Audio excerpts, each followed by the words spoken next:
Took all the punches on the rebels. I'm still here. The negative impact of population growth is becoming appallingly evident. Heirs to an oil fortune join the divestment drive. In a highly symbolic gesture, the Rockefeller family will sell off its assets linked to fossil fuel companies. A slump in global oil prices has Saudi Arabia rethinking its near total dependence on oil revenue.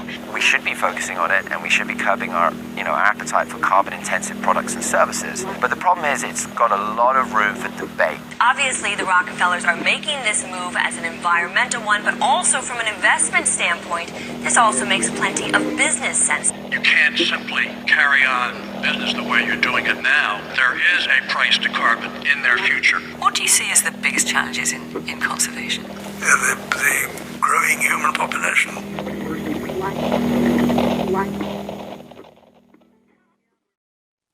At the dawn of the 20th century, a new international order was emerging, one founded on oil. And by the end of the 20th century, that order was firmly established.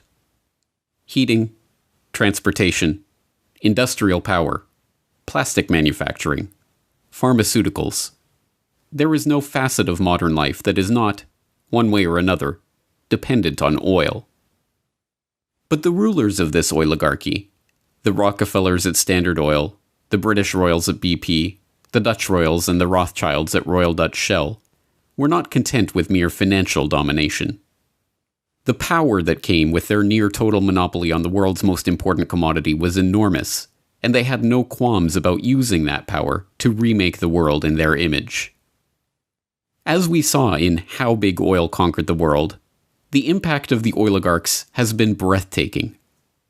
From the education system to the medical profession, from the Green Revolution to the Gene Revolution, from World War to the Gulf War, oil money has been used to shape every aspect of the world we live in. With the rise of the petrodollar in the 1970s, even the international monetary system itself rests on oil. But now, in the 21st century, it seems that the old order, the oil order, is finally coming to an end. We begin looking at a new milestone in the growing campaign for divestment from the gas, oil, and coal companies that are fueling climate change. May Boovy, executive director of 350.org, made the announcement just before our broadcast today. Today we're announcing that as of today, total divestment commitments have passed the $3.4 trillion mark. That's $3.4 trillion of assets under management, now fossil-free. In the oil and gas sector, we recognize the contribution of our activities and products to greenhouse gas emissions, which is why the OGCI was set up. What began as a movement on US college campuses has reached the skyscrapers of high finance. Globally, nearly 200 institutions and thousands of individuals have moved a total of $50 billion in assets away from fossil fuels. If we take our money, put it into renewables like solar panels, the world could be such a better place. The masses, having identified the oligarchs and their destructive grip on the planet, see big oil waning and have begun to celebrate. To them, the promise of a post-carbon future represents the end of the oligarchy. What many do not realize, however, is that the oil order was never about oil. The oligarchs did not care about oil, but control, and, having long outgrown their financial dependence on the commodity that brought them their power and riches, they are at the forefront of this push for the post-carbon era. Now, the oligarchs are seeking to bring in a new international order, one in which their control is consolidated, their plan complete, their power unquestionable. One in which every aspect of human life, from energy to money to the very genome itself, is precisely ordered and technologically controlled. This is the story of what the oligarchs really desire and how they plan to achieve it.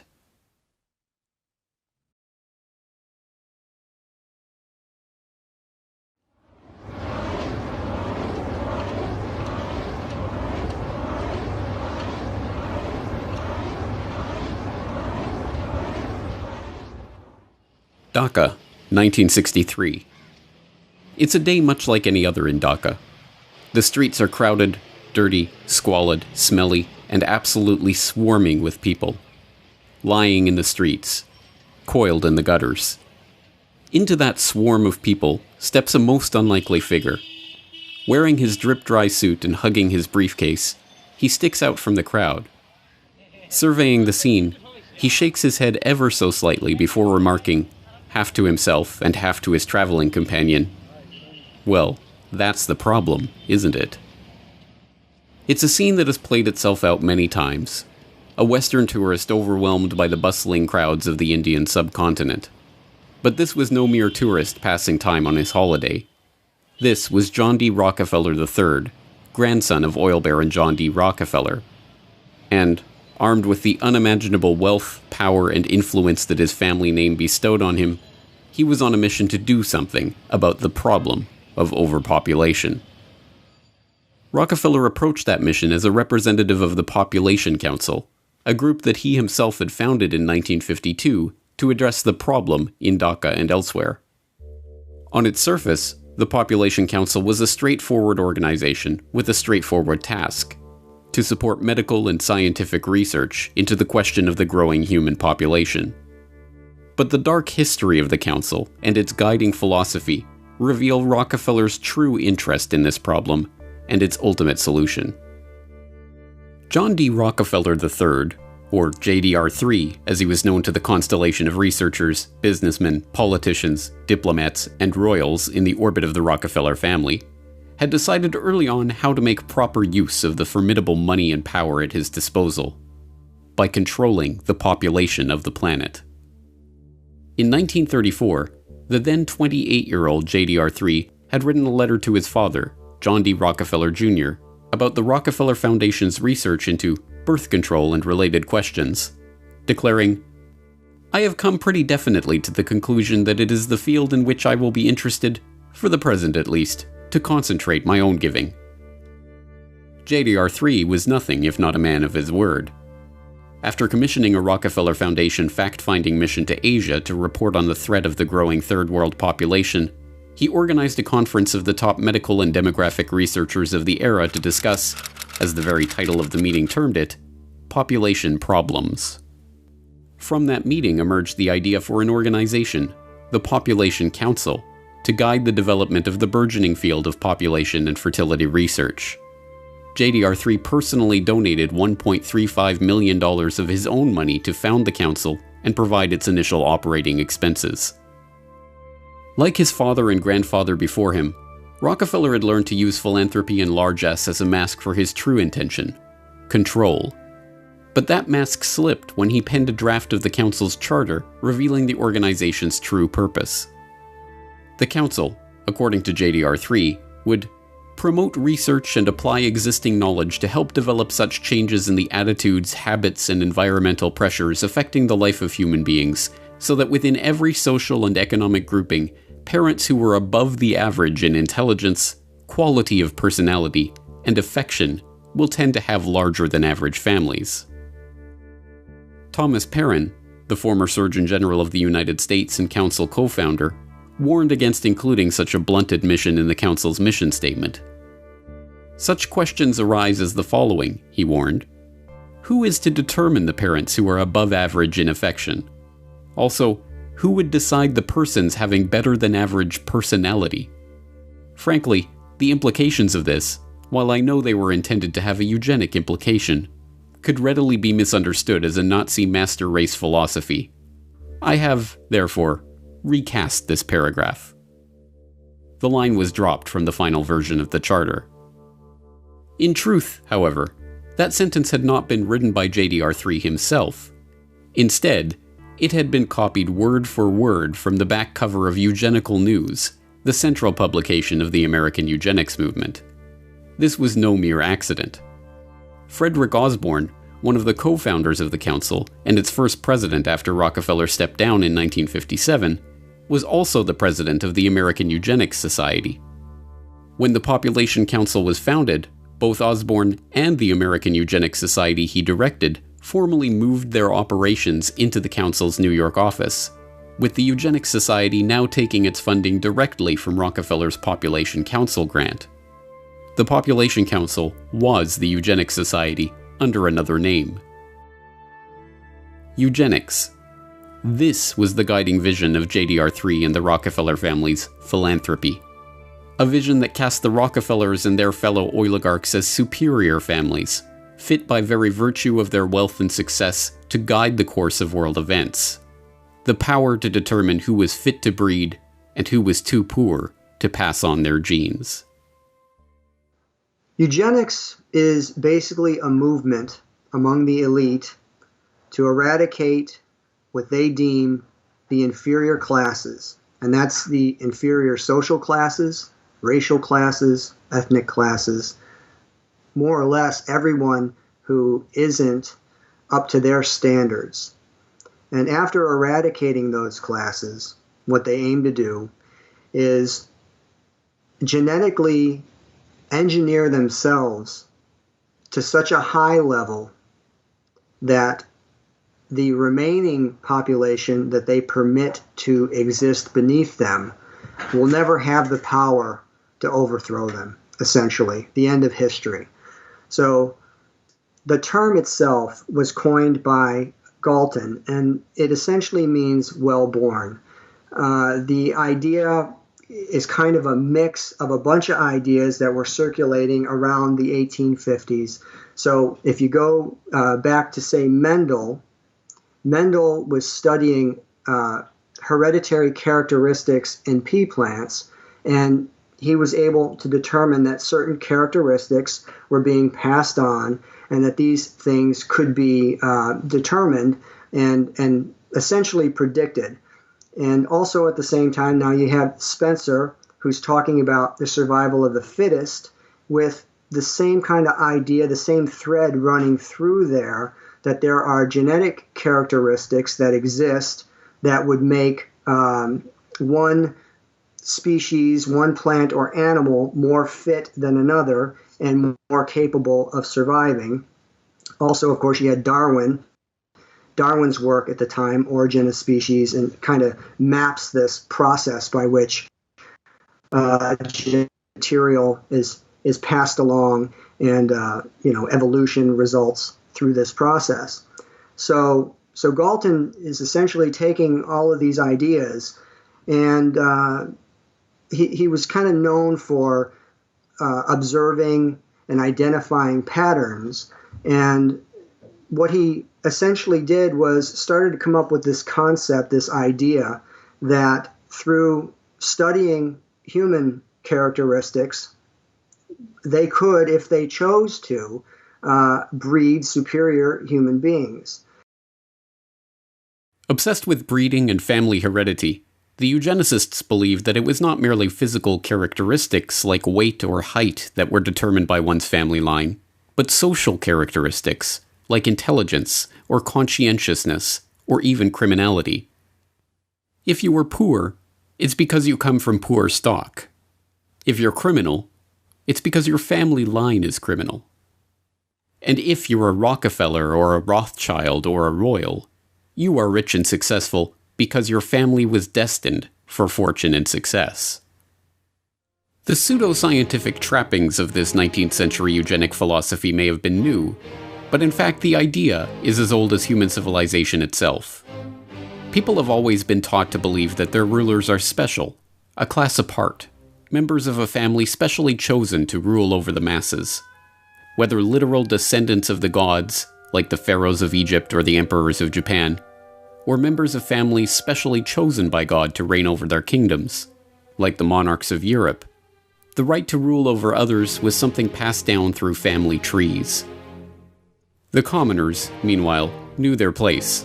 Not being born of royal blood, they entered the world as serfs, worked the land for the benefit of the noble class, and, if they were lucky, had children of their own to repeat the cycle for another generation. But the breakdown of medieval feudalism gave rise to a newly wealthy merchant class. The development of the scientific method challenged centuries of religious dogma. The spread of Enlightenment philosophy led to the toppling of monarchs and the rise of democracy. and the Industrial Revolution paved the way for the rise of the robber barons and the creation of vast new family fortunes. By the late 19th century, as the oligarchs in America and Europe began to consolidate their wealth, a new justification for elite rule of society was needed. One that discarded with outdated appeals to supernatural order and seemed to rest on a bedrock of science. An idea that could explain how nouveau riche upstarts like the Rockefellers and Rothschilds had risen to positions of prominence in society alongside the old royal dynasties of Europe. Eugenics fit the bill perfectly. The answer was in their genes. Well, I think this eugenic idea that comes about of survival of the fittest almost gives a scientific excuse for some of the most inhumane and horrific actions that have ever been journeyed by humanity and then manifested. So the idea of controlling people through controlling reproduction and reproductive capability and access to mates and stuff like this is an idea that's thousands of years old. So eugenics, when it came around, in a strong form in the late 1800s, where you've got people like the Darwins, the Wedgwoods, and the Huxleys, specifically T.H. Huxley, Thomas H. Huxley was known as Darwin's bulldog. So these ideas of eugenics really take on, a new life of their own at the end of the 1800s, and coming into the 1900s, these ideas were embraced by the same families that were these robber barons that were being funded by the Rothschild banking network. Also the Fabian Socialist Society, which again had a lot of the same movers and shakers as these people who were higher ups in the British Empire. So when it reared its head in the 1920s and 30s and these forced sterilization campaigns, whereas, if they felt that you had a low IQ or that you had some congenital disease that would be passed on, that you didn't have the right to marry and have children. Eugenics, of course, was pseudoscience. When Galton and his fellow travelers began developing the theory, the identification of the actual mechanism of heredity, including genes and DNA, was nearly 100 years away. Instead, they used catch-all terms with no definition like feeble-mindedness to diagnose poverty or criminality, claiming it was caused by defective germplasm. They used phrenology to try to determine the physical expression of alcoholism or low intelligence. Even the most famous works of the eugenics era, like Henry Goddard's study of the Kallikak family, were roundly discredited and even repudiated by their authors. It's 100% pseudoscientific. It's absolutely arbitrary. The characteristics that they're looking for, something like feeble-mindedness, is something that is not only not scientific, it can essentially be described in any way that the person who is observing wants it to be described. So feeble-minded could mean that maybe you stutter, so then you're feeble-minded. Maybe you're shy, so you're feeble-minded. Maybe they just don't like the way you act, so you're feeble-minded. But the idea was an infectious one. Like all the most enticing pseudoscience, it explained so much with so little effort. It appealed to the vanity of the researchers, usually hailing from successful and wealthy families themselves, and it gave an excuse for social engineering on a scale never before dreamed of. When eugenics crossed the Atlantic, spreading from the rarefied British countryside of Galton and his cohorts to the rocky shores of America, it hit ambitious young researchers like Charles Davenport with hurricane force. A Harvard-trained zoologist who had grown up in a strict, puritanical family of New England Congregationalists, Davenport's authoritarian father was obsessed with genealogy, tracing the family tree all the way back to his Anglo-Saxon forebears in 1086. When the younger Davenport discovered Galton's writing while working in a biological laboratory on Long Island, he found his purpose in life. As he later told the American Breeders Association, which became an important ally in his eugenicist cause, "Society must protect itself. As it claims the right to deprive the murderer of his life, so also it may annihilate the hideous serpent of hopelessly vicious protoplasm." With the proselytizing fervor of a religious convert, Davenport concocted an ambitious idea for furthering the eugenic cause: the creation of a eugenics record office to register the genetic background of every single man, woman, and child in America and eventually the world, so that every person could be categorized by their family line and assigned a genetic rating. Once completed, those with the lowest eugenic value could be eliminated from the gene pool. So the idea of eugenics makes its way to America, lands in the lap of Charles Davenport, who approaches the Carnegie Institute for funding. And on the Cold Spring Harbor Laboratory, they set up this essentially an institute to study eugenics. And this eventually evolves with some Harriman money into the Eugenics Records Office. So between this initial institute that's set up at Cold Spring Harbor and then the Eugenics Record Office, which is also added to that, you're talking about millions and millions and millions of dollars of funding that's put forward to go out and investigate and find the inferior germplasm, basically. That's how it's often described. The Rockefeller Foundation's initial contribution to the Eugenics Record Office, a mere $21,650, was a small sum, but it came with clear benefits.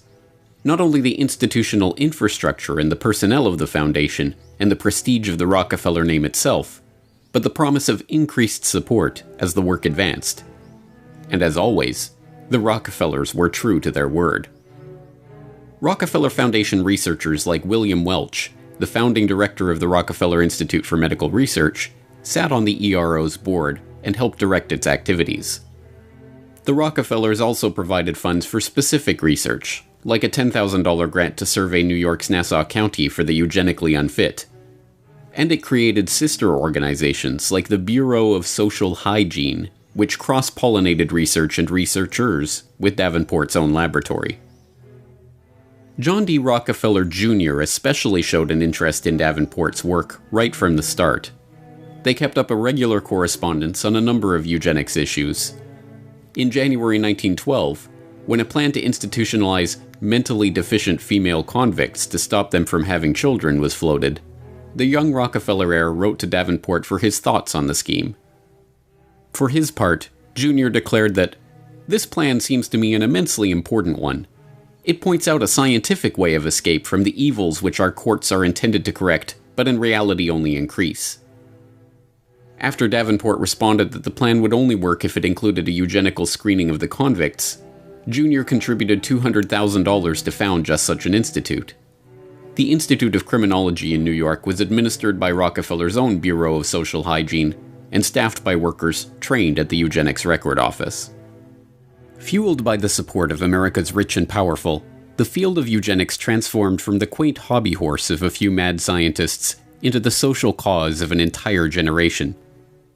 Economists, politicians, authors, activists. By the 1920s, everyone who was anyone was extolling the need to eradicate the germplasm of the lower stock. Marie Stopes, the celebrated family planning pioneer who founded Britain's first birth control clinic in North London in 1921, railed against hordes of defectives, calling for the compulsory sterilization of those she deemed unfit for parenthood.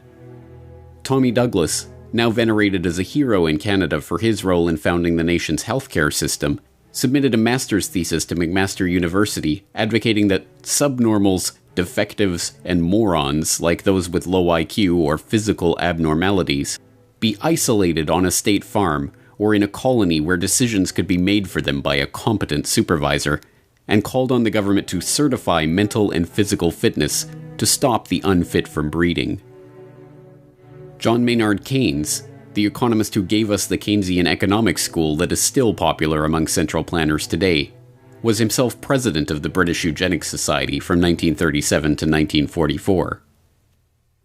Alexander Graham Bell is still revered as the inventor of the telephone, but was in fact an early supporter of Charles Davenport and a founding member of the Eugenic Records Office Board of Scientific Directors. He openly campaigned for the eradication of the deaf race by governments intervening to stop deaf people from marrying. Nobel Prize-winning playwright and author George Bernard Shaw advocated for the creation of a government panel that would require everyone to justify their existence before it. If they failed to do so, Shaw thought those people should be killed by the state. Eventually, with foundation funding and promotion, this eugenicist mindset filtered down into the popular culture.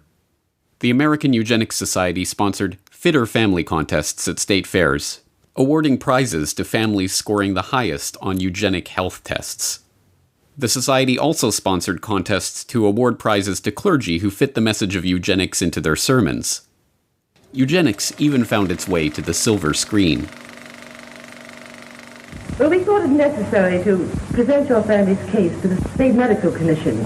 And after an examination, they decided there was but one important action to take: to have your entire family sterilized. Why, what's that? I don't know what you're talking about. Well, we investigated your family's history, Alice. And most of the past 3 generations have been feeble-minded, congenital cripples, or habitual drunkards. Instead of improving, each generation is more of a problem. Now, in this state, we have a law which provides for such people to have an operation so there won't be any more children. I see. But merely popularizing their ideas was not the goal of the eugenicists. They wanted action. And in this case, that meant concrete steps towards eliminating the defective germplasm from the human population. Government-sanctioned murder of those deemed unfit was always one option on the table. And it wasn't just playwrights like Bernard Shaw advocating for government death panels. Eugenicists of all stripes discussed and debated the idea of murdering degenerates as the quickest way of achieving their goals. Mistaken regard for what are believed to be divine laws and a sentimental belief in the sanctity of human life tend to prevent both the elimination of defective infants and the sterilization of such adults as are themselves of no value to the community. The laws of nature require the obliteration of the unfit, and human life is valuable only when it is of use to the community or race. Madison Grant, Director of the American Eugenics Society, 1915. But mainstream eugenicists realized that this approach was not possible in the political and judicial climate of the day.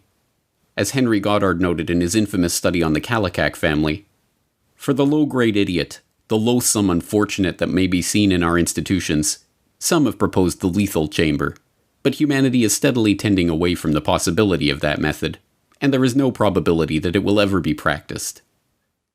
Instead, they would have to turn to the other option, the more politically acceptable solution for stopping the undesirables from breeding: forced sterilization."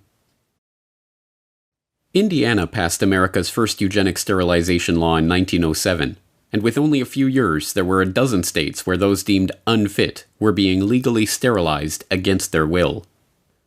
But still, this was not enough for the eugenicists. The approach was too scattershot.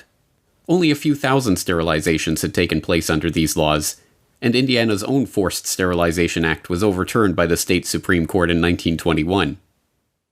Once again, Harry Laughlin, Davenport's right-hand man at the Rockefeller-funded Eugenics Record Office, stepped in to solve the problem. He drafted a model eugenic sterilization law in 1922 that became the basis for Virginia's 1924 Sterilization Act. To confront the issues head-on, the eugenicists decided to challenge the law's constitutionality themselves and take the lawsuit all the way to the Supreme Court. All they needed was the right test case to bring to trial. And they found that case in Carrie Buck, an 18-year-old ward of the Virginia State Colony for Epileptics and the Feeble-Minded, who was neither epileptic nor feeble-minded. But start back in the 1920s with Carrie Buck. So she's a young woman who is growing up in Charlottesville, Virginia, being raised by a single mother. Back then, there was a belief that it was better often to take poor children away from their parents and put them in middle-class homes. So she was put in a foster family that treated her very badly. She wasn't allowed to call the parents mother and father. She did a lot of housekeeping for them and was rented out to the neighbors. And then one summer, she was raped by the nephew of her foster mother. She becomes pregnant out of wedlock, and rather than help her with this pregnancy, they decide to get her declared epileptic and feeble-minded, though she was neither, and she shipped off to the Colony for Epileptics and Feeble-Minded outside of Lynchburg, Virginia. And what happened to her there? So she gets there at just the wrong time. Virginia has just passed a eugenic sterilization law, and they want to test it in the courts. So they seize on Carrie Buck as the perfect plaintiff in this lawsuit. So they decide to make her the first person in Virginia who will be eugenically sterilized. And suddenly she's in the middle of a case that's headed to the U.S. Supreme Court. The case was a sham, concocted merely to get the Supreme Court stamp of approval on the issue of forced sterilization. Buck's independent counsel was in fact Irving Whitehead, one of the founding directors of the colony that was pushing to sterilize her, and the man who appointed the director that was pushing for her sterilization. Buck herself was not feeble-minded, nor was her mother, nor was her daughter, Vivian Buck, who Carrie bore as a result of being raped and who was declared feeble-minded as a baby because, as a social worker testified during the trial, there was a look about it that is not quite normal. But just what it is, I can't tell. None of these facts mattered to the Supreme Court. Presided over by former President and Chief Justice William Howard Taft, the court voted 8-1 in favor of upholding Buck's forced sterilization and the constitutionality of the Virginia eugenics sterilization law itself.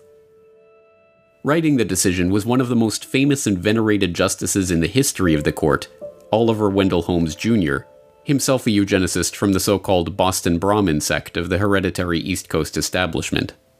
In his decision, Holmes justified the forced sterilization of those like Buck by calling on the government's right to vaccinate the citizens against their will.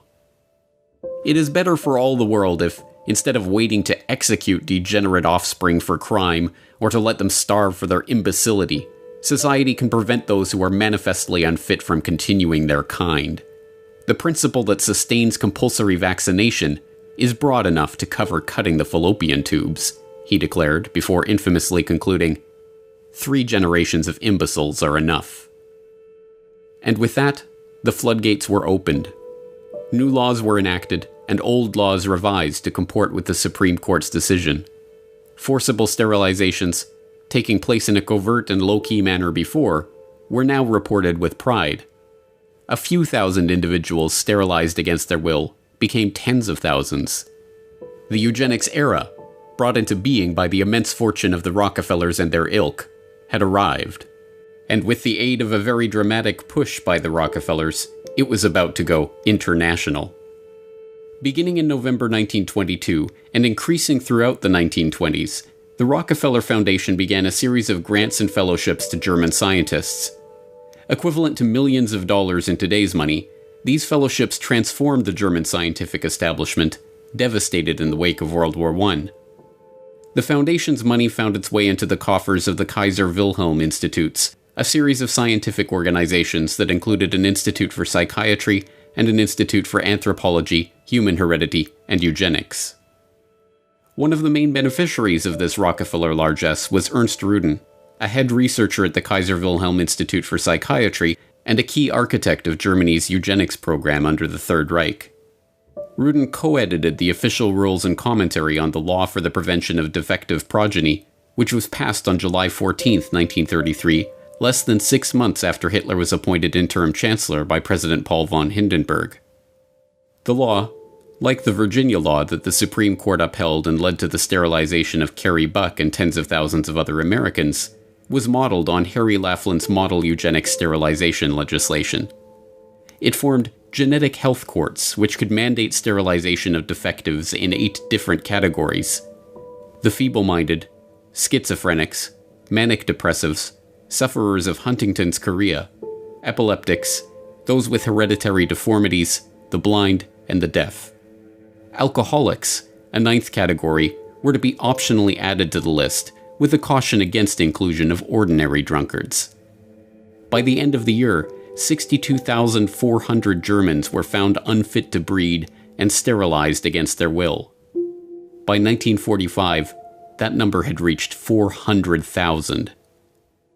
In the 1940s, that eugenics program was to expand into euthanasia under the Action T4 program, resulting in over 70,000 children, senior citizens, and psychiatric patients being murdered by the Nazi regime.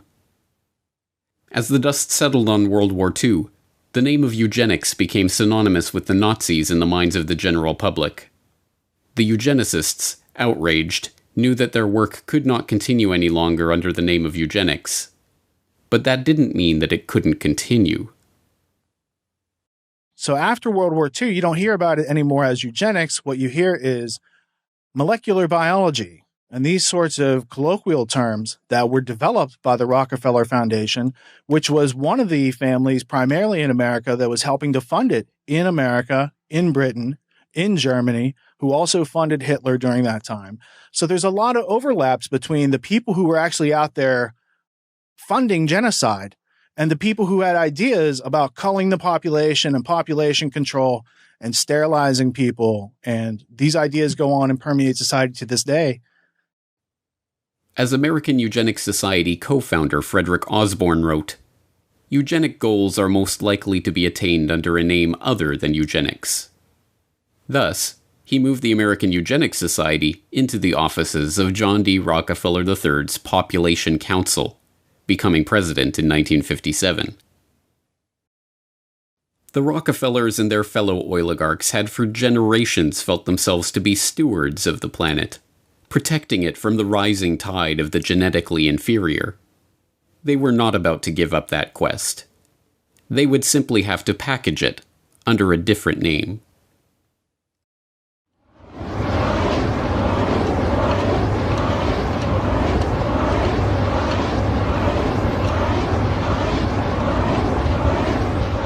With all the evidence that we've amassed in our preparations for the Stockholm Conference, including the views of many of the world's leading scientists, I am convinced that the prophets of doom have got to be taken seriously. In other words, doomsday is a possibility.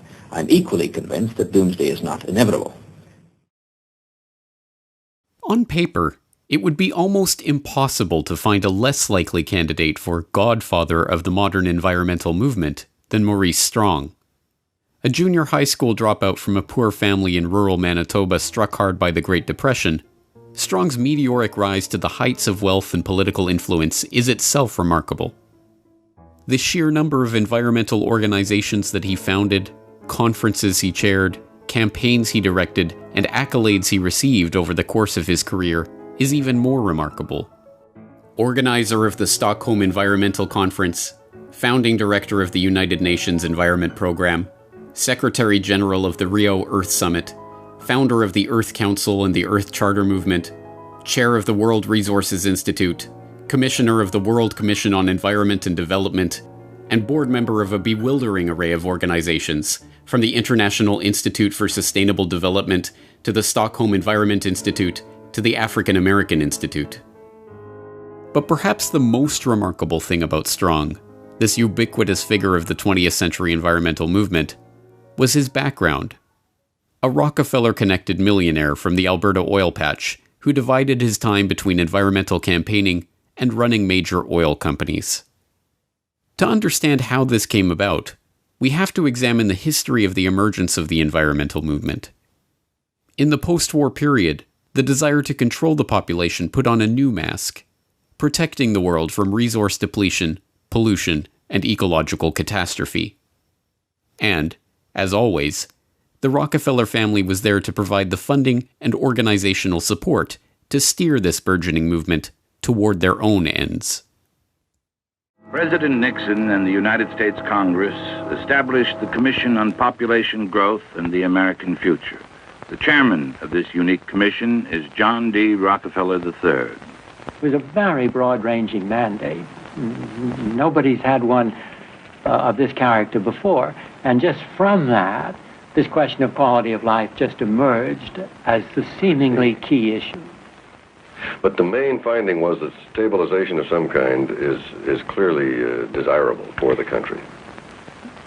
Yes, we said that it is recognized that population cannot continue to grow indefinitely. Nobody questions that. And we said from our findings, we felt that now the nation should welcome and plan for a stabilized population. Well, the whole question of pollution, environment, and population came very much to the fore in amazingly rapid time. And President Nixon, in July 1969, made a statement to the Congress exclusively on this question. And I'd like to read just 2 sentences from that statement, as I think it's indicative of his concern in regard to the subject and his recognition of its importance here and around the world. He said, "One of the most serious challenges to human destiny in the last third of this century will be the growth of the population. Whether man's response to this challenge will be a cause for pride or for despair in the year 2000 will depend very much on what we do today."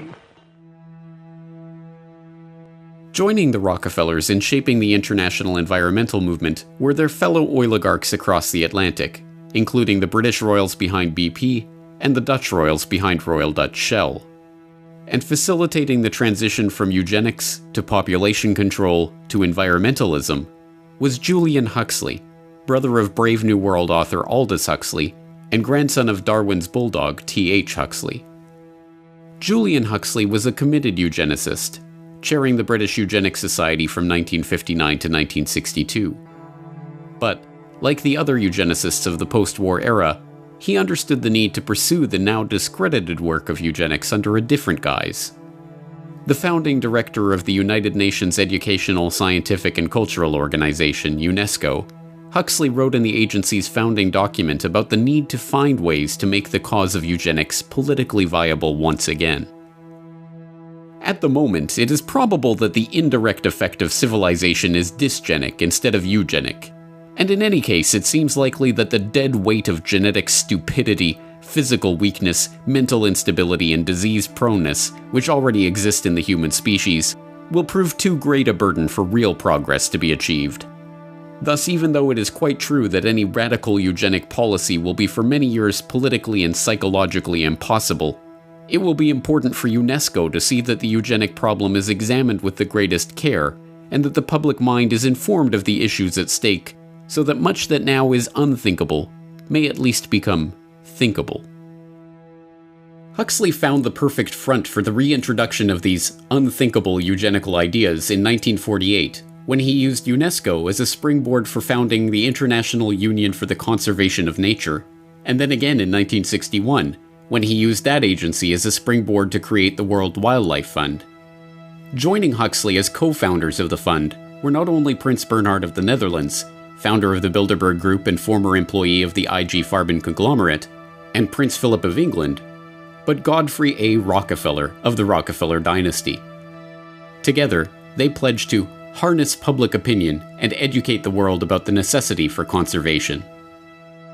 Years of education about the strain that the growing human population put on the resources of the Earth, paid for by the very oligarchs who had just spent the past century monopolizing one of the world's key resources, led, inevitably, to a predictable conclusion.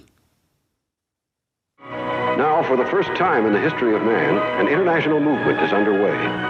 The people of the nations and the nations of the world have joined together to find the answers. This building and the world's representatives hold the solution. We have seen what we've done to bring about the destruction of our Earth. Is it not the time now to cure the disease that we ourselves have created? Yes, the cure for the disease of mankind, according to Rockefeller-funded propaganda featuring John D. Rockefeller III as an expert commentator, was to be found at the United Nations, whose headquarters had been so graciously donated by the Rockefeller family itself. And the first step toward discovering that cure was to organize the UN Conference on the Human Environment in Stockholm in 1972, the world's first international environmental conference. For 11 days in June 1972, Stockholm was a magnet for everyone concerned with the environment. 1,200 official delegates from 113 nations were in Stockholm for the first international conference on the human environment. The meeting, first proposed to the United Nations by Sweden and approved by the General Assembly in 1968, attracted worldwide attention. In 4 short years, the topic of the human environment had gone from the back pages of newspapers to make headlines on page 1.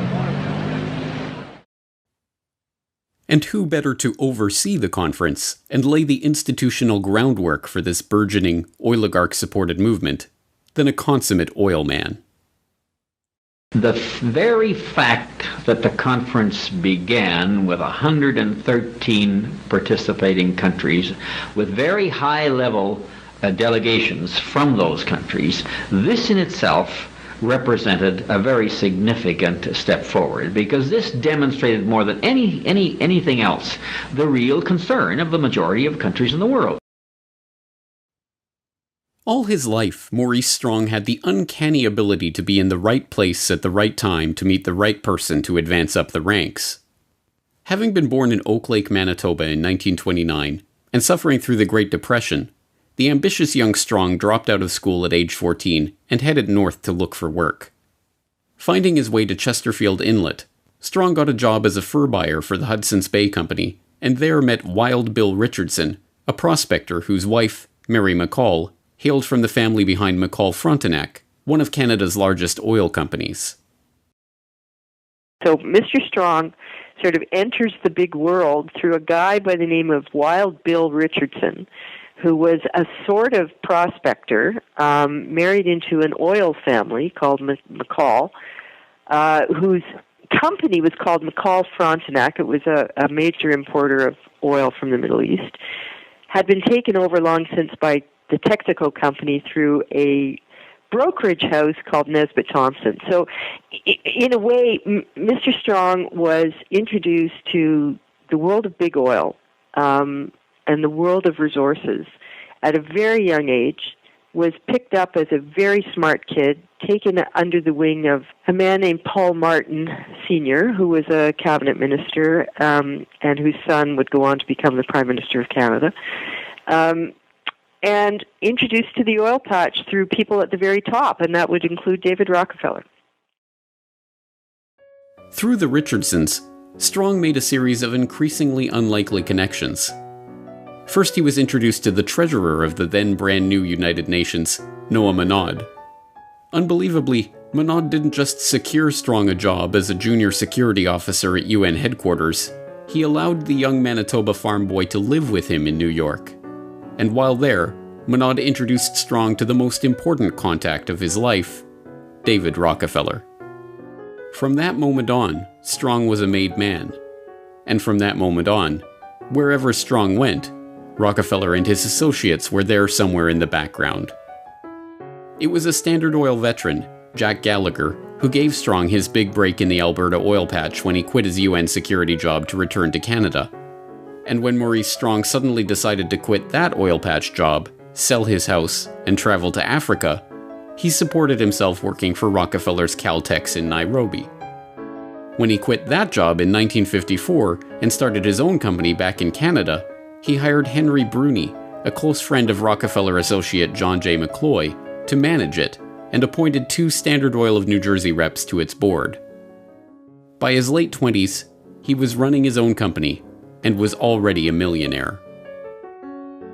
As he would throughout his life, Maurice Strong capitalized on these connections and opportunities to full effect. After being chosen to organize the UN Environmental Conference in Stockholm, he was appointed a trustee of the Rockefeller Foundation, which then funded his office for the Stockholm Summit and supplied Carnegie Fellow Barbara Ward and Rockefeller ecologist René Dubos for his team. Strong commissioned them to write Only One Earth, a foundational text in the sustainable development arena that is heavily touted by globalists as a key document for promoting the global management of resources. The 1972 Stockholm Summit is still hailed as a landmark moment in the history of the modern environmental movement, leading not only to the first governmentally administered environmental action plans in Europe, but the creation of an entirely new UN bureaucracy, the United Nations Environment Programme, UNEP. Naturally, the UN appointed Maurice Strong as UNEP's first director. Shortly thereafter, Strong continued his double life by jumping straight back into the oil patch. Eastern Canada was hit particularly hard by the OPEC oil embargo, and as a result, then Prime Minister Pierre Trudeau created Petro-Canada, Canada's national oil company. And who did he tap as the company's first president? None other than that crusading Rockefeller-backed environmentalist, Maurice Strong. Leaving that post in 1978, Strong continued with a scarcely believable series of governmental, private sector, and international appointments, from chairman of the Canada Development Investment Corporation to chairman of AZL Resources Incorporated to leading the UN's famine relief program in Africa. In 1987, Strong helped to organize another environmental conference, much less known but no less remarkable than the Stockholm Summit. Dubbed the Fourth World Wilderness Congress, the meeting took place in Denver, Colorado, and brought together Strong, David Rockefeller, Edmund de Rothschild, then Treasury Secretary James Baker, and a gaggle of other oligarchs, bankers, Washington power players, and globalists, ostensibly to talk about the environment. What they actually discussed was altogether more incredible. I suggest, therefore, that this be sold not through a democratic process.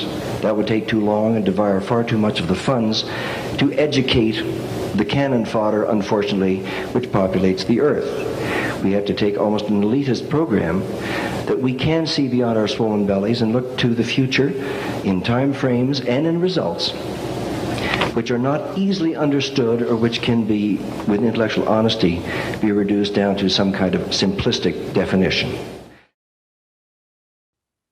Those were the words of David Lang, a banker from Montreal who spoke during the conference. And to Lang, the Rockefellers, the Rothschilds, and the other bankers and oligarchs assembled at the meeting, the general population are cannon fodder that unfortunately populates the earth. This candid admission, a perfect encapsulation of the eugenical ideas at the heart of the global conservation movement funded into existence by the oligarchs themselves, was caught on tape by George Hunt, a businessman in Boulder, Colorado who had volunteered to help the conference as a concerned citizen and came away horrified by what he had witnessed there. He released his own recordings of the proceedings in the early 1990s to warn the public about this group and its ultimate aims. Hunt's recording captured the moment when Maurice Strong introduced Baron Edmund de Rothschild, whose father's cousin had sold the Rothschilds' Azerbaijani oil fields to Royal Dutch Shell in 1911, as a pioneer of the environmental movement and a founder of the concept of conservation banking. One of the most important initiatives that is open here for your consideration is that of the conservation banking program. As we mentioned this morning, we have as our chairman, fortunately, the person who really is the source of this very significant concept. He is one of the trustees of the International Wilderness Foundation, which sponsored this meeting. He was at the first of these congresses.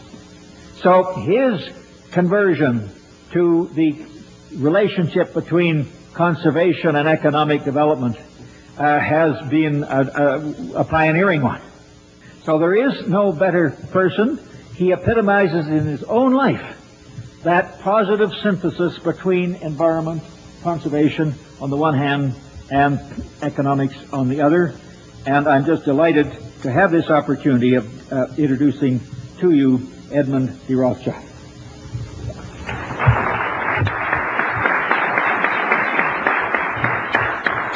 Maurice, thank you very much indeed for all that you've said, and I would ask the audience to take with a slight grain of salt all that he has said about me. The meeting accomplished some important goals for the oligarchs. It led to the creation of wilderness areas, vast expanses of natural terrain from which the public could be largely excluded. These areas were to be designated and overseen by the IUCN, the same body that British Eugenics Society President Julian Huxley used as a springboard to creating the World Wildlife Fund. Another important goal of the conference was Rothschild's proposal for the creation of a so-called World Conservation Bank that would operate at a supranational level and coordinate finance for development projects around the world. The meetings now of the new concept of an international conservation banking program involves all sectors of the human community, governmental and intergovernmental agencies, the public and private agencies, large charitable foundations, as well as ordinary individuals worldwide. By thinking forward as to how to reach out to the public at large, to every corporate entity throughout the world, to put aside hopefully tax-free, a part of their profits to fund our ecological and environmental protection. Ladies and gentlemen, every country has its own problems, its indigenous peoples and its wildlife. This International Conservation Bank must know no frontiers, no boundaries. This World Conservation Bank was forwarded and eventually realized at Maurice Strong's next major conference, the one which was to serve as the crowning achievement of his unlikely career as environmental crusader, and which still remains one of the touchstones of the environmental movement, the 1992 Earth Summit in Rio de Janeiro. In June 1992, the world met in Rio to discuss the fate of planet Earth. In this largest summit and very first Earth Summit ever held, representatives from 166 countries, 130 heads of state, and 15,000 non-governmental organizations came together with the hopes of deciding specific agreements that would balance environmental preservation with economic needs. And my gratitude to Secretary General Maurice Strong for his tireless work in bringing this Earth Summit together. This is truly an historic gathering. There are those who say that economic growth and environmental protection cannot be compatible. The world is our garden, and together we must cultivate it. This week at Rio, we have made a start. Beyond Rio, we must continue to carry it through. We cannot be complacent unless the agreements reached here are accompanied by real commitments to significant change. Change, of course, indeed, for the human species. In my view, Your Excellencies, we simply are headed for a moment in the 21st century where the condition of our species may become terminal. As useful as the Fourth World Wilderness Congress had been in advancing the agenda of Maurice Strong and the oligarchs, that was only setting the stage for the Earth Summit in Rio. At the Earth Summit, Edmund de Rothschild got his World Conservation Bank.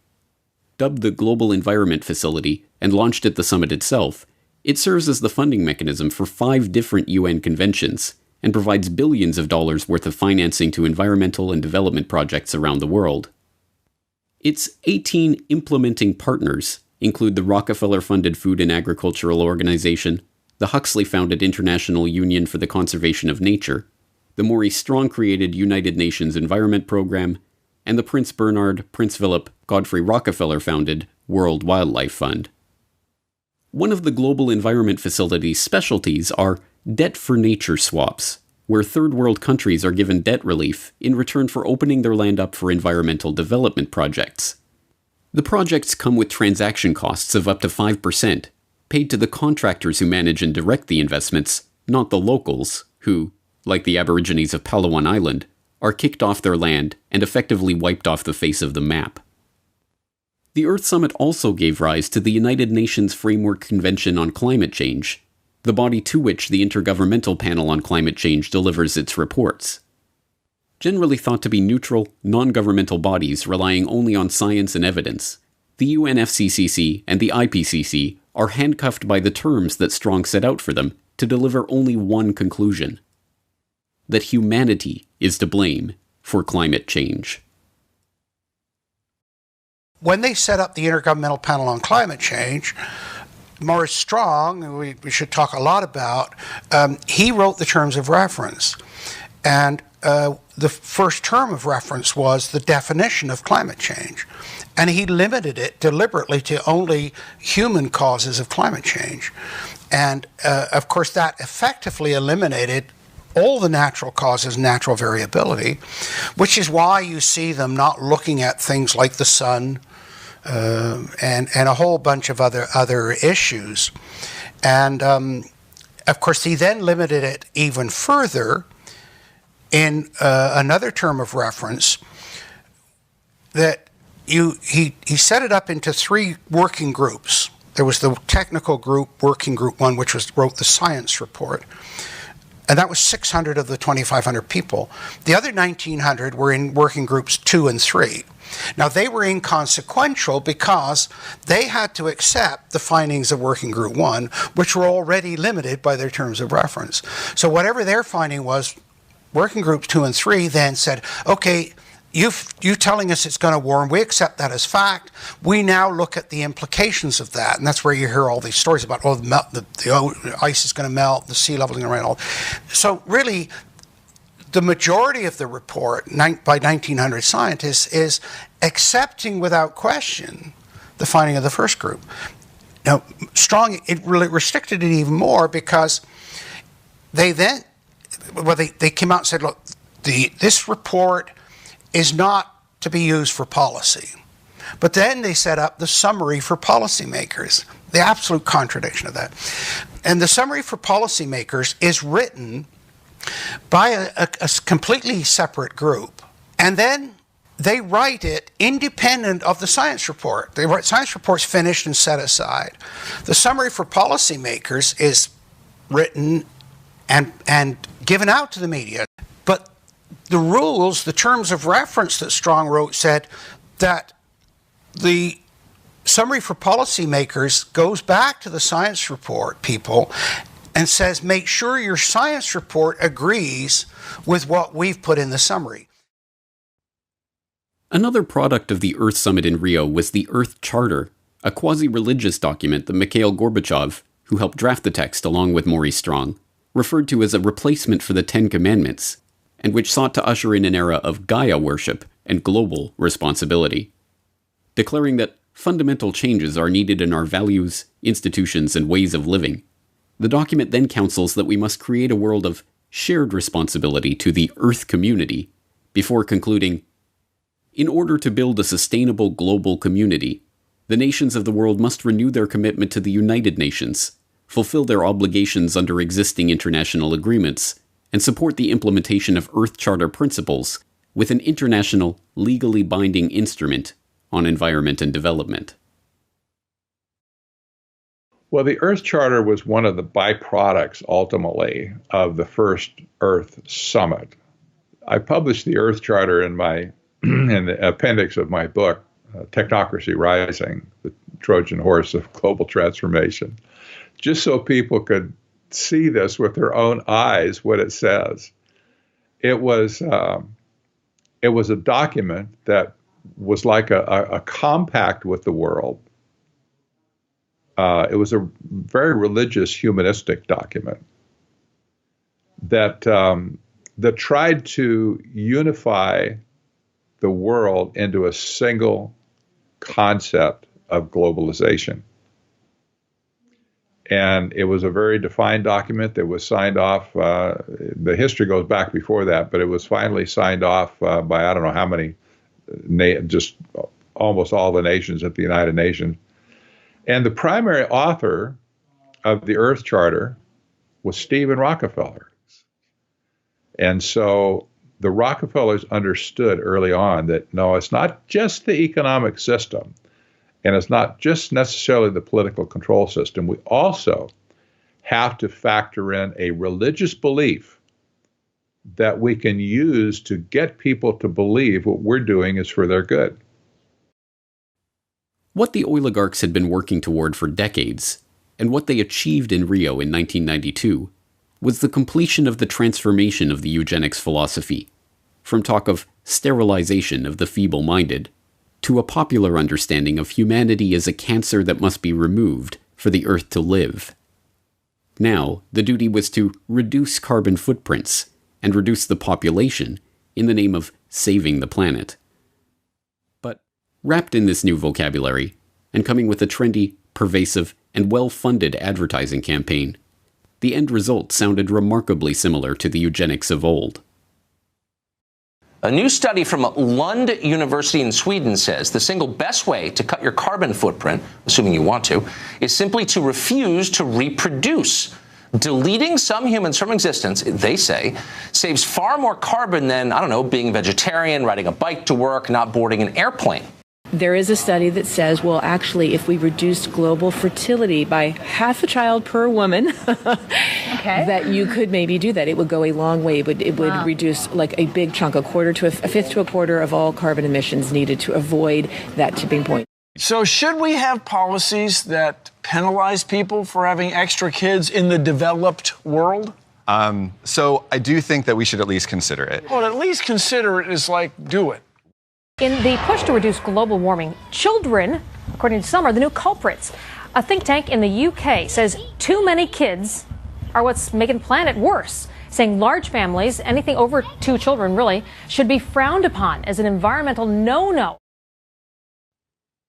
And, without the public even noticing it, the oligarchs were able to wrap themselves in this new flag to appear not as the billionaire scions of the oil industry who made their vast fortunes by plundering the earth and monopolizing its wealth, but as crusading environmentalists who are going to save the planet from the cannon fodder that unfortunately populates the earth. The negative impact of population growth on all of our planetary ecosystems is becoming appallingly evident. So we have been members of the IPCC. We have authored many of their papers. We have peer-reviewed all their papers. So we have been engaged in the understanding and the evolution of our understanding of climate change for decades. At Saudi Aramco, we strive to continually reduce the environmental impact of our operations, from oil well to consumer, and our support for the Oil and Gas Climate Initiative that strives to be a catalyst for practical action on climate change through collaboration on technology and best practices. We have a common reason. We care about environment. We think that together we can do better. We have the competencies, we have the strength, we have the tools to do good things in this field. Technology that will be developed through this investment fund of $1 billion will help us in the long term to reduce emissions. We want to build an ecosystem of innovation on this issue, working together. Putting our forces together, we can bring pragmatic and concrete solutions. And even today, the masses, outraged over the carnage that big oil has wrought, are content to have that outrage directed by the very oligarchs they seek to oppose. The same oligarchs who are quietly funding and supporting their environmental movement from behind the scenes, and even leading it from the front. The Rockefeller family made headlines by divesting from oil completely in 2016. The Rockefellers, heir to an oil fortune that made the family name a symbol of American wealth, believe they're doing their namesake proud by getting out of oil. Fund director Stephen Hines spoke reverently of oil tycoon John D. Rockefeller in a statement. "We are quite convinced that if he were alive today as an astute businessman looking out to the future, he would be moving out of fossil fuels and investing in clean, renewable energy." David Rothschild is one of the photogenic leading lights of the environmental movement. Dubbed Plastic Jesus for his publicity stunts and photo opportunities masquerading as a concerned environmentalist, David Rothschild, a scion of the billionaire banking family that added to its fortune with its Azerbaijani oil field holdings and still invests in oil through ventures like Genie Energy, now spends his time lecturing the public about how their lifestyles are killing the polar bears. We have to start spending money, fast on the solutions that we have in hand to try and help these countries which are already seeing the effects of climate change today and seeing the effects of our consumption, basically. Prince Charles is outspoken on the subject of global warming, warning his loyal subjects that unless they tighten their belts and live more humble lives, they will bring about the end of the world. Ladies and gentlemen, the battle against climate change is surely the most defining and pivotal challenge of our times. We cannot ignore the symptoms and should act now to restore the health of the planet before it is too late. This, of course, will require an unprecedented transformation of our communities, societies, and lifestyles, all predicated on the move to a low-carbon and circular economy. The groundwork has been laid for what these oligarchs call the post-carbon era. It is no longer about oil. It never was. It is about control.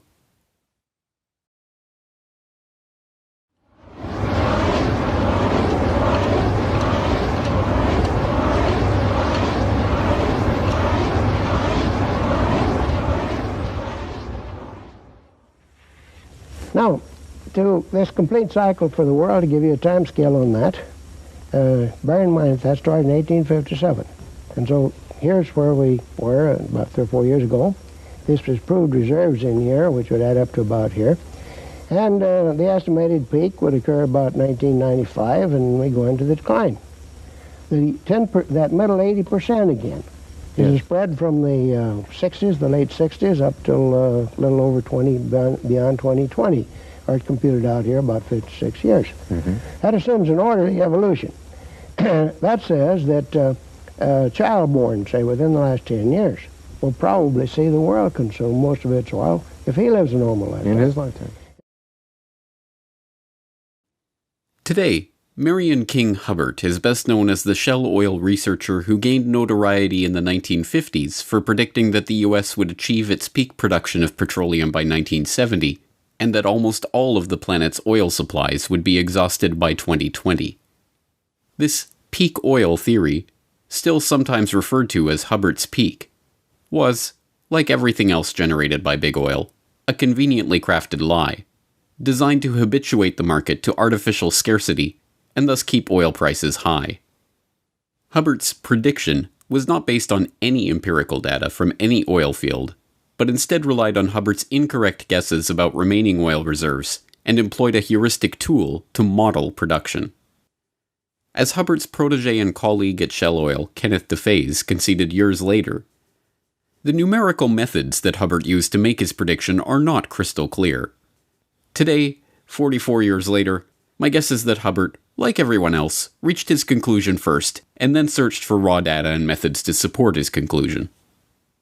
Shortly before his death in 1989, Hubbert himself admitted that when he showed his peak oil paper to Shell's managing director before presenting it to his colleagues, the director had told him not to go overboard with his estimates of oil reserves, pointing specifically to L.G. Weeks, a rival geophysicist who had estimated reserves to be much higher, and thus the impending threat of undersupply and the need for high oil prices to be much weaker.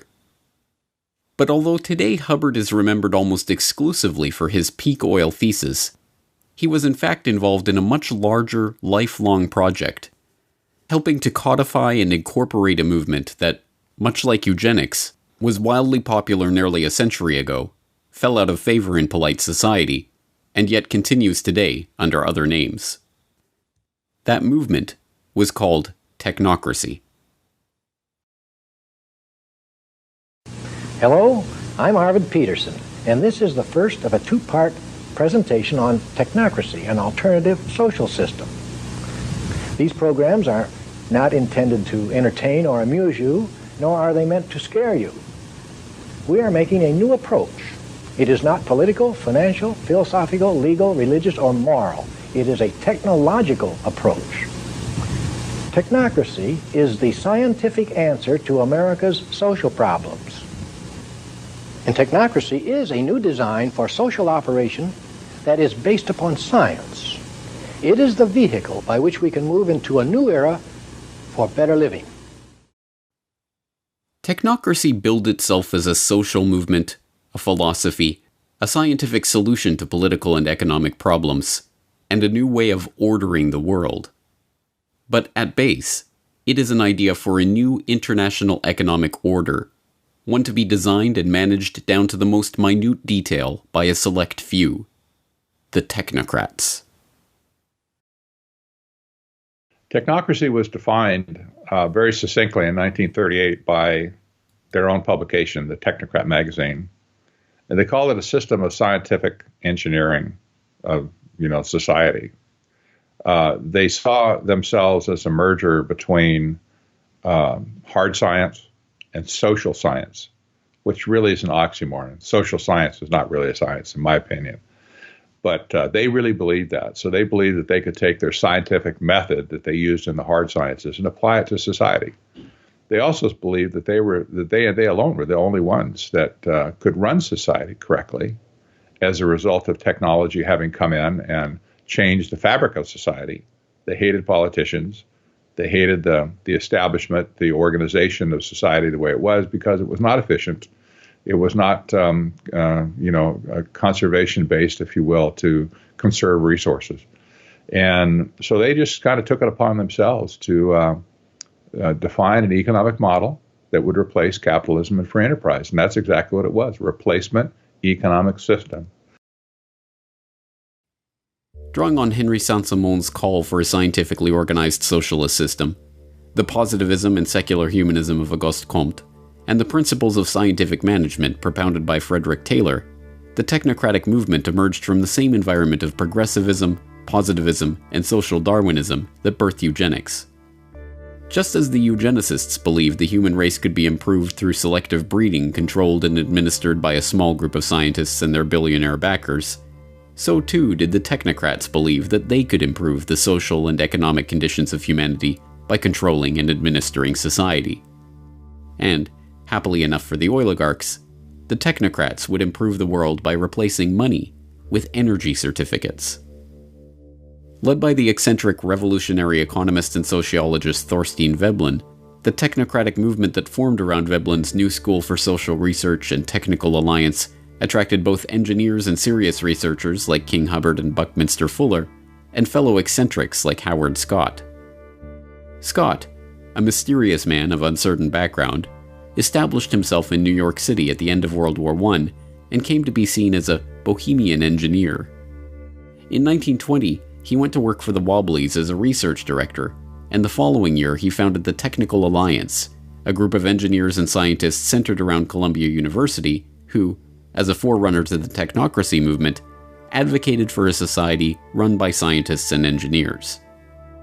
In 1932, the charismatic and well-spoken Scott managed to attach himself to Walter Raudenstrauch, a professor at Columbia and the founder of the university's Department of Industrial Engineering.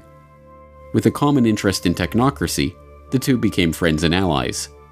It was through Raudenstrauch that Scott was able to approach the president of Columbia, Nicholas Murray Butler, for permission to use the university's facilities. Butler, always on the lookout for the cutting edge of progressivism, was swayed by the technocratic ideas, and soon Scott's Committee on Technocracy was operating out of the basement of Hamilton Hall. When Butler let word slip about the next big idea being cooked up in the basement of his university, technocracy became a sensation. It was lauded in the press. Scott became a sought-after speaker, and there was even a dance named after the movement. It was at Columbia that Scott met King Hubbard, and the two, an unlikely pair of serious-minded researcher and eccentric revolutionary, immediately hit it off. Their stint together at Columbia was about to come to an abrupt end, but their association would last for decades and help give birth to ideas that would eventually transform the world. Technocracy really got recognized when it was at Columbia. We'll talk in a minute. They didn't last there very long because, as it turned out, one of the promoters of technocracy, Howard Scott, turned out to be a fraud. He was kind of the main spokesman for the movement, and he pumped up his resume like so many people do today, unfortunately. He pumped it up and basically just lied about his past, his educational past. And they all assumed he had a degree in some advanced engineering, whatever, and he knew all the buzzwords. But some sharp reporter did some investigative research on him and said, I can't find where this guy graduated anywhere. And when Columbia found out that the guy was a fraud, they realized Butler's ego got involved and says, man, these people have played me. And so he kicked them all out. Just kaboom, drop kicked him right out of it. Said, get out of my building. And they all left and scattered. And the technocrats that were left at Columbia, there were several of them that were professors at Columbia at the time, they just zipped their lips, shut up, went back to work, figured out, I want to keep my job. I'm just going to, not ever mention technocracy again. It didn't mean they stopped believing, but they didn't talk about it for a very, very long time at Columbia. Disgraced, evicted from Columbia, and with the Committee on Technocracy disbanded almost as quickly as it had come together, Scott found himself at a personal low. Penniless and with an old debt having caught up to him, he had only one person he could rely on: M. King Hubbard. Hubbard let Scott live in his Greenwich Village apartment and paid out of his own pocket to file the Articles of Incorporation for Technocracy, Inc., a new membership organization that would carry on the principles of technocracy. The first step, of course, was to define precisely what those principles were. Hubbard got to work penning the Tecnocracy study course, the Bible of the Tecnocracy movement. In it, Hubbard laid out the vision of an abundance of physical wealth on a continental scale for the use of all continental citizens, which, he warned, can only be accomplished by a continental technological control, a governance of function, a technate. The technocratic system was to be structured around a new monetary paradigm, one based not on dollars and cents, but energy certificates representing the nation's net energy expenditure. These certificates would be denominated in joules and issued based on a net energy budget deemed appropriate by the technocratic state's governing scientists. Citizens would be issued an equal share of the nation's certificates and make their purchases with them, and the information about these purchases would be relayed back to the central planning body for analysis. By this method, the technocrats could, in the words of one proponent, create a thermodynamically balanced load of production and consumption, thereby doing away with unemployment, debt, and social injustice. In the Tecnocracy study course, Hubbard, like a good technocrat, laid out the exact conditions that would need to be met for this vision to come to pass. According to him, technocracy would require all energy usage and all consumer spending throughout the nation to be calculated and registered on a continuous and instantaneous basis, a 24/7 inventory of all production and consumption, a complete registry of all products available for sale, where they were produced, how much energy was expended in their production, and where and when they were sold. And finally, a specific registration of the consumption of each individual, plus a record and description of the individual. Hubbard's vision was not just that of a totalitarian society, in which every detail of every interaction was recorded and reported to a central authority, but, for the 1930s, the concept of continuously and instantaneously updated registries of every good in the economy was not just audacious, but borderline insane. Nevertheless, suffering through the Great Depression, the American people were willing to listen to any ideas to replace the current system that had so obviously failed them, no matter how outlandish. Technocracy Inc. did attract a following, swelling into the tens of thousands later in the decade. But Scott's eccentric ways, compelling members to salute him in public and delivering rambling radio addresses, ultimately led to the movement's long, slow decline in relevance.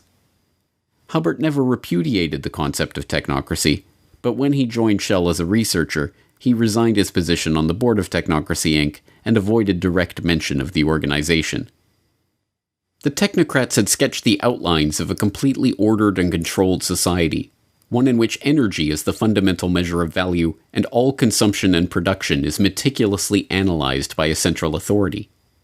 Technocracy Inc. still exists to this day, but the language and thinking of the technocrats has, like eugenics, undergone a metamorphosis. And, also like eugenics, the name may have faded into obscurity, but the idea lives on in the hands of the oligarchs. Would you live in a greener lifestyle if you could make money from it? That may be possible if a government proposal for personal carbon emissions allowances is implemented under the scheme. Everyone in the UK would be allocated an annual carbon allowance. Stored electronically, rather like a supermarket loyalty card, points would be deducted every time we buy or use non-renewable energy. For example, using electricity to power appliances in the home. Or travelling somewhere by plane. Or even buying petrol for your car on the forecourt. Now, any points left over could then be sold back to a central bank. Are you still with us? And people who need more, like motorists who had used their allocations, could then pay for a top-up. Carbon rationing, carbon trading, carbon taxes, cap and trade. Just as the technocrats of old envisioned a new economic order based on energy and governed by the dictates of scientists and engineers, so too does this modern form of technocracy envision an economic order in which energy is budgeted, priced, and traded by intergovernmental panels of scientists and the political caste that grows up around these institutions. The Environmental Protection Agency is not a frivolous agency. It is created to regulate carbon dioxide emissions, And I have been saying to the West Virginia Coal Association, which for the most part doesn't believe in climate science.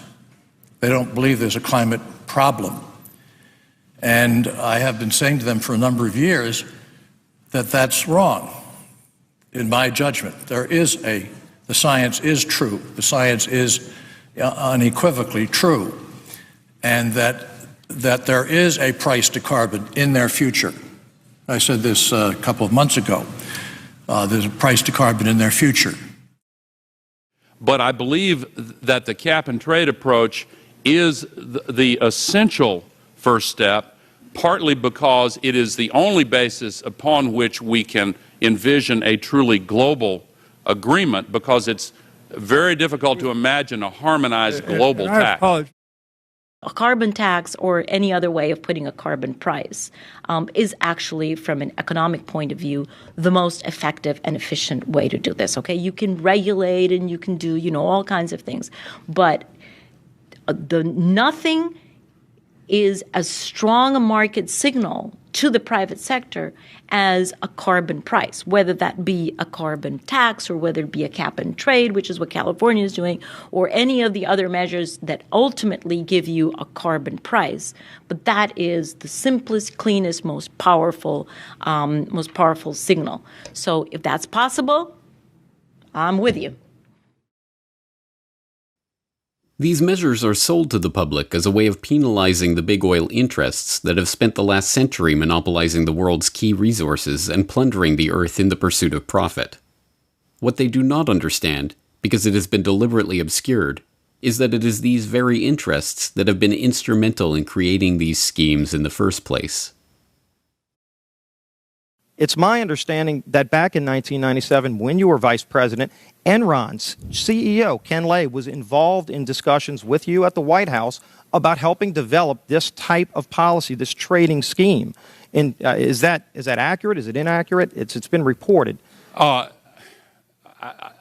don't know, but I met with Ken Lay, as lots of people did, before anybody knew that he was a crook. Right, and clearly you can see why so many of us are concerned about this type of cap-and-trade energy tax that would be literally turning over this country's energy economy. I didn't know him well enough to call him Kenny Boy. Well, but you knew him well enough to help devise this trading scheme. In the early 1990s, Enron, the disgraced Texas-based energy trading company that turned out to be a complete fraud, spearheaded the EPA's $20 billion cap-and-trade program for sulfur dioxide, promptly becoming the largest trader in that market. As a follow-up, the company, led by Ken Lay, began lobbying the Clinton administration, and particularly Vice President Al Gore, to create a similar market for carbon dioxide. Making lavish contributions to environmental groups like the Nature Conservancy, whose climate change project argued for restrictions on carbon emissions, Enron then hired Christopher Horner, a former staffer on Senator Joe Lieberman's Environment Committee, to lobby for an international treaty that would restrict emissions and allow for trading in emission rights. They were joined in this quest by Goldman Sachs, the infamous Wall Street investment bank known today for the revolving door between the firm and the U.S. Treasury, who helped establish the Chicago Climate Exchange as the first North American emissions trading platform. In 2004, Al Gore, who has spent the last 2 decades lobbying for the creation of a carbon trading market, founded Generation Investment Management, an investment management partnership that sells carbon offsets, with David Blood, the CEO of Goldman Sachs Asset Management, who stepped down from his position with Goldman to go into business with Gore. By the end of the decade, Gore was already being hailed as a candidate to become the world's first carbon billionaire. Gore himself is an oligarch. His father, Al Gore Sr., was a close friend of Armand Hammer, the oil tycoon behind Occidental Petroleum. After losing a Senate race in 1970, Gore's father went to work for Hammer at Occidental for $500,000 a year. Over the course of his career, Gore Sr. accumulated hundreds of thousands of dollars worth of Occidental stock, which fell into the hands of the executor of his estate at the time of his death, none other than his son, Al Gore. The Occidental connection does not end there.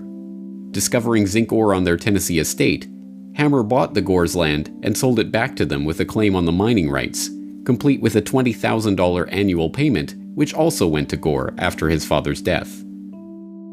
In 2013, Gore earned $100 million from the Qatari government on the sale of his current TV venture, and then was surprised when reporters were more interested in discussing his oil money than his new book on the global warming cause. But Gore's story is only an example of a larger phenomenon. In 2006, the United States Climate Action Partnership was formed to create a call for action to cut down on carbon emissions. It drafted the Blueprint for Legislative Action, which became the basis for the American Clean Energy and Security Act, seeking to create an emissions trading regime modeled on the European Union Emission Trading Scheme. And the members of the U.S. Climate Action Partnership? A who's who of the oligarchy, including BP, ConocoPhillips, and General Motors. Carbon taxes and carbon trading have proven to be a hard sell for an increasingly wary public, but with the Paris Agreement of 2015, the world saw the biggest step yet towards this technocratic future of energy control and carbon rationing. No surprise, then, that the summit itself was sponsored by and prominently supported by Big Oil. What's your position, and what message would you send to the president? Well, we have been clear in our support of the climate agreement in Paris. We were part of the Oil and Gas Climate Initiative, which is 10 of the big companies in the world who are working towards projects and technologies that are needed. I think we all want to know how the formula will work, but I think the concept of Paris needs to stay in everybody's mind on the issues of we've got to transition the world to a lower carbon forms of energy. I have no doubt it will happen. Yes, I think that what happened in Paris is very, very important. And Mr. Ban Ki-moon underlined that yesterday, that is important not only for the planet, not only for our citizens, not only for our children, it is important for the business. But using energy as the new metric of value for the post-carbon economy is just one element of the neo-technocratic vision. When Hubbert wrote his Technocracy study course, he made it clear that technocracy could not come to fruition without 24/7 surveillance of all energy usage and a continuous stream of data about all goods being produced by and consumed by society. But whereas in the 1930s such a system must have seemed like a delusional flight of fancy, today it is already being implemented. By now, you may have heard the term Internet of Things. Sounds interesting, but what does the Internet of Things actually mean? IoT is an evolution of mobile, home, and embedded applications that are being connected to the Internet, integrating greater compute capabilities and using data analytics to extract meaningful information. Billions of devices will be connected to the Internet, and soon, hundreds of billions of devices. As related devices connect with each other, they can become an intelligent system of systems. And when these intelligent devices and systems of systems share data over the cloud and analyze it, they can transform our businesses, our lives, and our world in countless ways. Why create a smart city? Well, smart cities are more responsive to citizens, and they help reduce environmental impact. They're more cost-effective and they're safer. Smart cities make people happier and more connected to their community. Cities are becoming increasingly instrumented. Sensors that enable the capture of all sorts of data are being integrated across city systems, providing critical information on city activity and operations. Sensors on a bridge transmit data on its physical condition. A camera on a freeway relays traffic flow, and digital meters record water and energy usage in real time. Mobile and social channels enable local governments and citizens to communicate with each other, creating yet another source of useful data. Advanced analytics can now readily identify trends and patterns within these massive amounts of data. Information can be integrated, gathered and shared via dashboards, visualizations, and alerts to facilitate understanding and collaboration across systems, agencies, and groups. This department store in Pundang has introduced a new way to shop. With its smart shopper system, customers pick up a small scanner and tag the items they want to buy. It eliminates the hassle of having to carry heavy items in a shopping basket, not to mention the hassle of having to get them home. After you pay for the items at an automated kiosk, the goods are delivered right to your home. Before, I had to wait in long lines at the checkout, but now I can use a smart shopper system to pay. It's really quite convenient. Aside from their convenience to shoppers, the system also helps stores gather data about their customers' shopping habits. The smart home communicates with the grid and enables consumers to manage their electricity usage. By measuring a home's electricity consumption more frequently through a smart meter, utilities can provide their customer with much better information to manage their electricity bills. Inside the smart home, a home area network, or HAN, connects smart appliances, thermostats, and other electric devices to an energy management system. With the smart meters, they'll be able to tell exactly what's going on in your home at down to the microsecond, based upon 24/7 communication with all of your appliances, which will also in the future, if this goes through fully and if there's not a public backlash, all of your appliances will need to have a wireless transmitter on them, and they'll need to be, certified under some smart, program. So this means that not only, just stepping aside from one moment to the health issue, this means that not only is your smart meter emitting on average of 13,000 microwave pulses per day, but every one of your appliances is going to be doing the same thing because it will be needed to be communicating with the smart meter itself.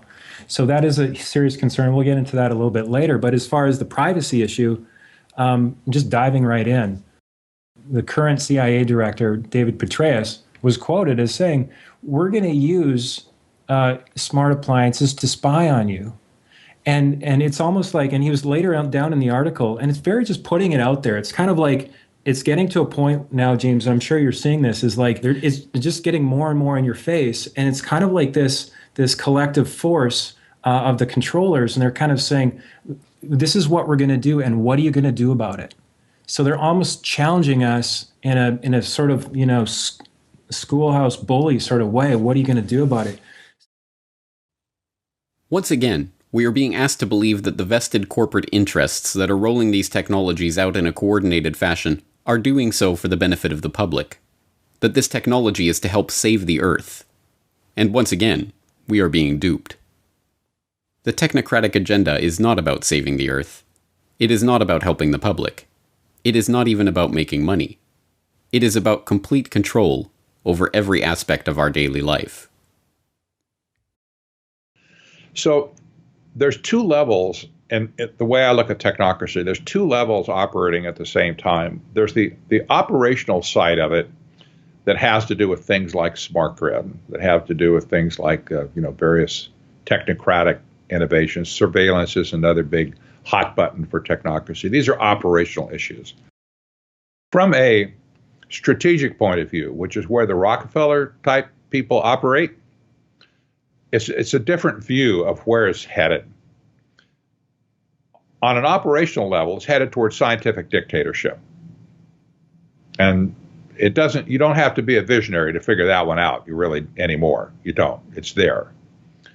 But on a strategic basis, what's happening is that there's a massive resource grab going on all over the planet.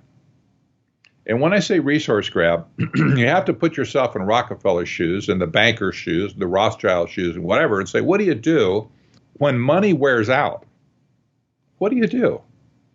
When you sucked all the value you can out of the monetary systems you created, what's left?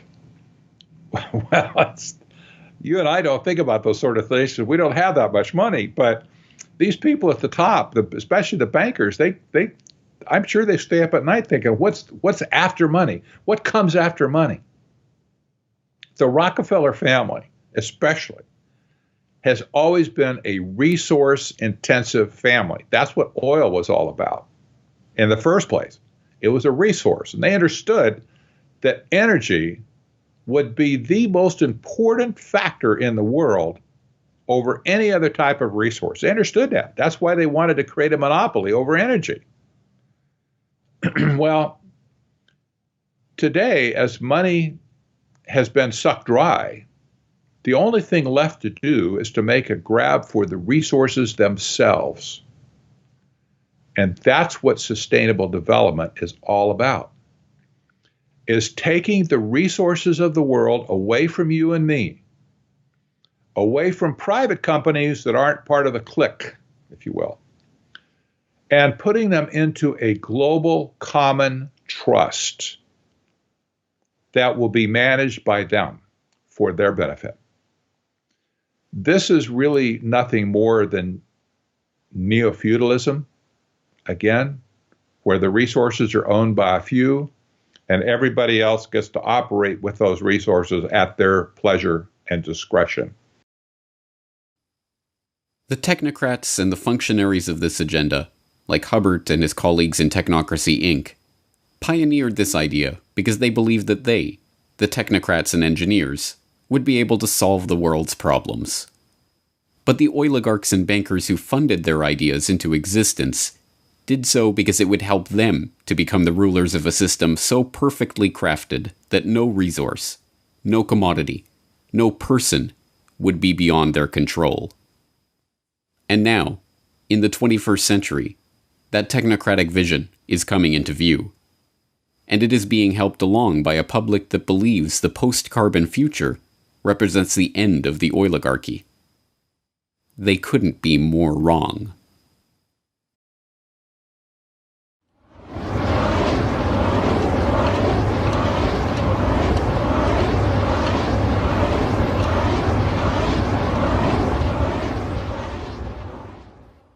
Oil. It was never about oil. It was about control. Control over energy and production and consumption. Control over the world's resources. Control over the population. Control over humanity itself. Every other thing that the elite put forward is nothing more than a pretext for what they've been after since the beginning. So as I cover in Tragedy and Hope 101, I discuss this concept of the elite seeking to rule all habitable portions of the world. And they don't want to secure that so that they can then have it taken away from them. So they come up with pretexts that they can sell both to the public but also to the administrative class that justifies what it is that they're trying to do. They need to. So whether it's global warming hysteria, or whether it's technocracy, or whether it's Agenda 2030, or whether it's eugenics, there's a common thread that runs through all of this. And that common thread is the desire to consolidate and exercise coercive power. In the case of eugenics, it's the desire to consolidate and exercise the ultimate power, which is the power over who ultimately is going to live or die, who will be permitted to exist in the gene pool from here forward. The picture is bleak, and made all that much bleaker by the fact that so many have been duped into believing that the oligarchs' ultimate agenda, an agenda of technocratic control, micromanagement of our daily lives, and, ultimately, the elimination of the cannon fodder from the gene pool, is in fact in their own best interest. The oligarchs, shielded behind their smokescreen of sustainable development and post-carbon economy, are closer than ever before to achieving their true goal of total control. But if the people perish from lack of knowledge of this agenda, then understanding is the first step toward the solution. It's hard to fight an enemy that you don't recognize or can't see. That's the biggest problem in the world today, in my opinion, is that people have no visibility whatsoever of this issue. They've covered their tracks so well that nobody can see them. How can you fight an enemy that you don't know? I think the famous Chinese general Sun Tzu brought that up hundreds of years ago. You can't fight an enemy that you don't know. First, we have to recognize who the enemy is. Well, big oil conquered the world because monopolization of all resources on the planet is the goal. And to get to that goal, you have to monopolize the energy aspects of people around the planet, but you also have to control the food, the actual energy for the human beings whose energy you want to control. If you control those two aspects, the green revolution and the gene revolution, then you're able to control the entire planet, every resource on it, and basically extinguish freedom for the rest of history. So how big oil conquered the world was already done in the movie. Why big oil conquered the world has to do with the complexities of controlling populations, not for money, because these are the people that print money out of nothing and charge us for it. So really, it's a study of power. So why did they want to do this to the rest of us? Because they could, and because we were tolerant so far and haven't resisted enough to make it stop. So that's where we find ourselves today, becoming informed on the history so that we can actually plot our course in the future to map or chart out a course and actually get to some place that resembles cognitive liberty and physical freedom and justice for all. Big oil, big pharma, genetic engineering, the green revolution, the environmental movement, eugenics, technocracy. Not one person in 1,000 can detail the historical development of these ideas or the people and the agenda that connects them. But if you have watched this documentary, you are now that one person in 1,000. The question is, what are you going to do with this information? As the oligarch's quest for total control comes into view, it's difficult to remember that it all started 1.5 centuries ago with Devil Bill Rockefeller, a 2-bit snake oil salesman always on the run from the last group of marks he managed to con. In a way, nothing has changed but the scope of the con and the number of marks who have fallen for the routine. But now that you know the snake oil that is being fed to the public, the only question that matters is, are you going to drink it? Down in Pennsylvania, there is plenty oil, they say. Petroleum, petroleum, we must all have some. The oily fever, don't you see, infects most every live Yankee. From north, from east and west they come for petroleum oil. Oil, oil, oil, oh petroleum.